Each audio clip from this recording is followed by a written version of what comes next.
तुम्हीही तुमच्या मुलांना गेम खेळण्यासाठी फोन देताय का? मग ही बातमी नक्की पहा। मुलांच्या हातातला मोबाईल आता केवळ मनोरंजनाचं साधन उरलं नाहीये, तर मोबाईल गेमिंग आता आंतरराष्ट्रीय दहशतवादी संघटनांच्या डिजिटल शेकरीचं माध्यम बनलंय।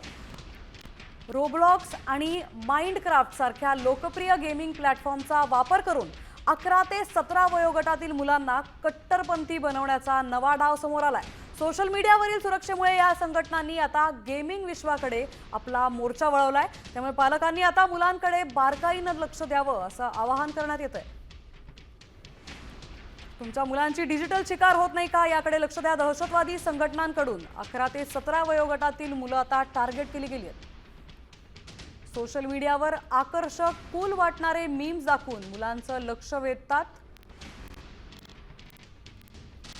तर रोब्लॉक्स आणि माइंडक्राफ्ट सारख्या लोकप्रिय गेम्समध्ये मैत्री करून मुलांचा विश्वास संपादन करतात। मुख्य गेम सोडून मुलाला प्रायव्हेट सर्व्हर किंवा सिक्रेट मोडवर बोलावलं जातं आणि मग डिस्कॉर्ड सारख्या एन्क्रिप्टेड चॅटवर नेऊन मुलांना कट्टरपंथी विचारांचं ट्रेनिंग दिलं जातं।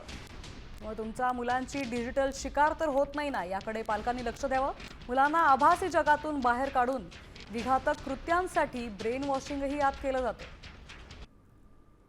मुलांचा स्क्रीन टाइम त्यामुळे मर्यादित करा अशी काळजी पालकांनी घ्यावी। मुलांशी कायम संवाद ठेवा, पालकांनी ही काळजी घ्यावी असं आपण बघूयात। मुलं एकटी असताना तासनतास गेम खेळणार नाहीत याची खात्री करा। गेमिंग ॲप्स मधील सुरक्षा सेटिंग्स आणि चॅट फिल्टरचाही वापर करा। मुलं अचानक काही अनोळखी शब्द किंवा सांकेतिक कोडवर्ड्स वापरताना आढळल्यास सावध व्हा।